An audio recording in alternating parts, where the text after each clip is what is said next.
बढ़ते हैं लोकसभा चुनाव 2024 फ्री एंड फेयर इलेक्शन को लेकर स्टेट पुलिस की कार्रवाई। प्रदेश भर में कुल 1,62,777 लाइसेंस शुदा हथियार, इनमें से 1,53,459 को विभिन्न पुलिस थानों में जमा करवाया गया है। तो वहीं 1,692 हथियारों के लाइसेंस निरस्त कर दिए गए हैं। वहीं 46 हथियारों को जब्त किया गया है। पूरे प्रदेश में अब तक कुल 1,13,000 से अधिक लोगों को पाबंद किया गया है। मुख्य निर्वाचन अधिकारी प्रवीण गुप्ता ने बताया कि 36,247 लोगों को अपराध प्रक्रिया संहिता की धाराओं में पाबंद किया गया है। 107, 108, 110 और 151 धारा के तहत इन लोगों को पाबंद किया गया है। तो वहीं 77,108 लोगों को संहिता के उक्त धाराओं के साथ 109 और 116(3) की धाराओं के तहत पाबंद किया गया है। वहीं 1,621 लोगों को विभिन्न अपराधों के विषय में नोटिस जारी कर दिया गया है। प्रदेश में कुल 1,400 ढाणियों को संवेदनशील आबादी और 4,321 व्यक्तियों को गड़बड़ी फैलाने वाले संदिग्ध के तौर पर चिन्हित किया गया है। तो वहीं 229 अंतर राज्य और 297 अंतर्राज्यीय पुलिस नाके लगाए गए हैं।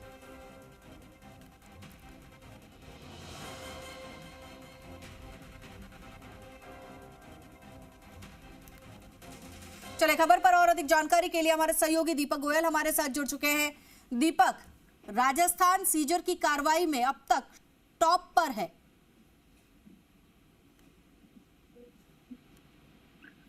देखिए, 1 मार्च से यदि हम इन आंकड़ों को देखें तो 1 मार्च से और अब तक राजस्थान पूरे देश भर में टॉप पर है सीजर की कार्रवाई में। और करीब 1 मार्च से और अब तक कह सकते हैं 468 करोड़ रुपए की कार्रवाई की है। और यदि हम अब तक का वैसे आंकड़ा देखिए, आचार संहिता लगने के बाद 16 मार्च से, तो अब तक राजस्थान ने 375 करोड़ रुपए की सीजर की कार्रवाई की है। यानी कि पूरे देश भर में लोकसभा चुनाव है। लोकसभा चुनाव होने के चलते राजस्थान सीजर की कार्रवाई में जो फ्रीबीज आइटम है, अवैध शराब है, लीकर या कह सकते हैं नकदी, फ्री में बचने वाली वस्तुएं या कह सकते हैं मादक पदार्थ, इन तमाम चीजों की चीज में जो अलग अलग इन्फोर्समेंट एजेंसियां काम कर रही है, जो नाकेबंदी की गई है, उसके तहत निगरानी जो तंत्र जो मजबूत किया गया है, उसके तहत ये कार्रवाई करके राजस्थान टॉप पर है। देखिए, राजस्थान में अब तक 16 मार्च से अब तक यानी कि आचार संहिता लगने के बाद 375 करोड़ रुपए की सीजर की कार्रवाई की गई है। तो जो देश में सबसे कह सकते हैं सबसे ज्यादा कार्रवाई यहाँ पर बनाने वाला राजस्थान है, वो बना है। दूसरे नंबर पर महाराष्ट्र है, 277 करोड़ रुपए की कार्रवाई की गई है। पंजाब में 151 करोड़ रुपए की सीजर की कार्रवाई, दिल्ली में 125 करोड़, वेस्ट बंगाल में 95 करोड़, तमिलनाडु 78 करोड़, तेलंगाना में 70 करोड़, कर्नाटका में 68 करोड़, गुजरात में 64 करोड़, मध्य प्रदेश में 59 करोड़। इस तरीके से ये 10 राज्य टॉप 10 के अंदर है, जिसमें राजस्थान है वो टॉप नंबर 1 पर है सीजर की कार्रवाई में।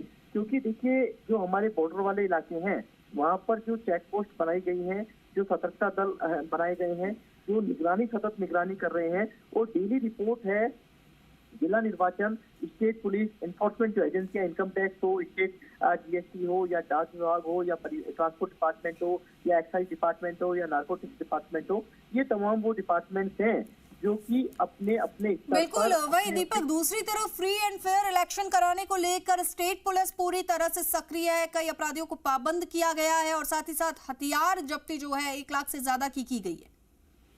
बिल्कुल, देखिए, राजस्थान में 2 चरणों में इलेक्शन है।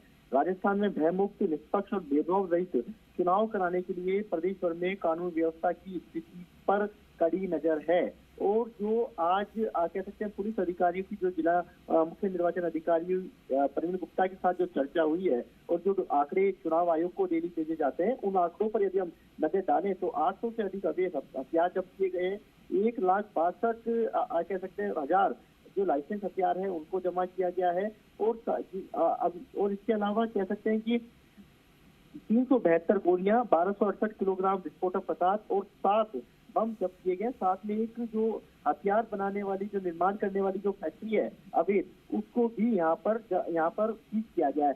दूसरी बड़ी बात है कि 1,62,777 लाइसेंस शुदा हथियारों में से 1,53,459 जो हथियार हैं, जो लाइसेंस जिनके पास है, वो अलग अलग थानों बिल्कुल। तो दीपक, फ्री एंड फेयर इलेक्शन को लेकर लगातार कार्रवाइयों का दौर जारी है। शुक्रिया आपका इस पूरी जानकारी के लिए।